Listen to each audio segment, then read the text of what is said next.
Hey beloved, if you're watching this video, you are ready to hear 4 ways to avoid awakening love before it's time.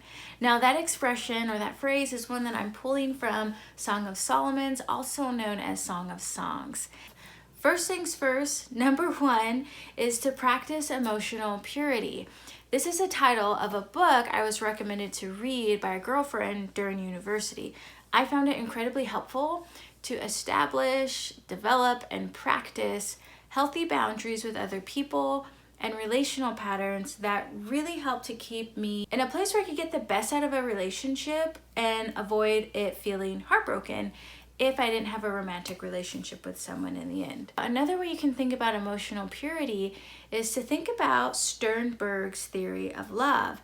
So Sternberg talks about love kind of being like in this triangle, where love, the ideal love, consummate love, has 3 parts to it: passion, commitment, and intimacy. Passion is basically the chemistry you have with someone, how you drive and interact with their personality, physical attraction.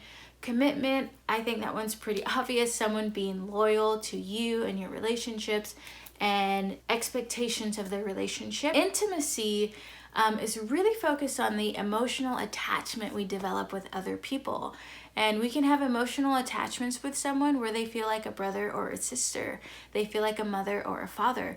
We can also have emotional attachments to others where they feel like they ought to be mine, my boyfriend, my husband. There may be a relationship you have right now where you share emotional intimacy that might be better suited for a relationship between a husband and wife or a boyfriend and girlfriend. You can think of this when couples experience emotional cheating. That's what I'm talking about, that piece of love. This is leading us right into my second opinion on how to avoid awakening love before it's time. And that is to make sure your relational patterns match your relationship status. I'll give an example.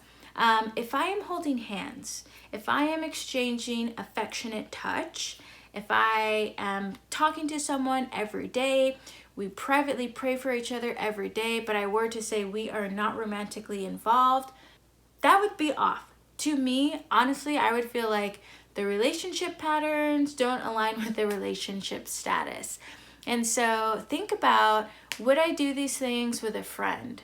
Or if I were to observe someone acting this way, if I were to observe a married person acting this way with someone who wasn't married, would that shock or alarm me? Would I feel like that was inappropriate? That's usually the gauge I have found most helpful. The third opinion I have on how to avoid awakening love before it's time is to see flirtation on a spectrum. Now, when you think about being flirty, it's been really difficult for me to figure out how to be myself and at the same time not be like a Jezebel. Think about flirtation on a spectrum. You can see it on one side being charming and on the other side being arousing.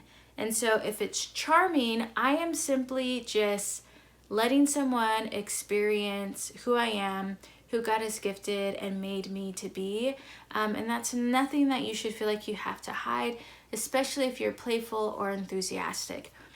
For instance, I can be playful and enthusiastic with young kiddos if I'm teaching in a classroom or I'm volunteering on Sunday, where I might joke around with them and they joke back with me. So that's charming, right? Then it can swing on the other side where the way I interact or joke with my husband is arousing. It's arousing a romantic attraction, going back to that triangle, passion, right? It's helping to build chemistry between us, or it's sexually arousing. And unfortunately, we cannot help that someone may be attracted to us in a way that we don't intend them to. And so there's 2 things that I think you can keep in mind. Check your own heart by thinking about lust. So lust is sinful. If I am viewing someone in a way that makes them the object of a desire I have, that is stripping them of their dignity as an image bearer of God. That would be wrong. If I know I don't have romantic feelings for someone, but I'm interacting with them and I'm not having boundaries with them relationally, that kind of guard their heart, and I know they like me, and I still like am close to them and share close details with them. I feel like that would be really unfair to the other person. Again, as an image bearer of God, they deserve dignity. Think about making sure you're not violating someone else's conscience or being a stumbling block to them. I guess the common way we understand is like, don't lead someone on.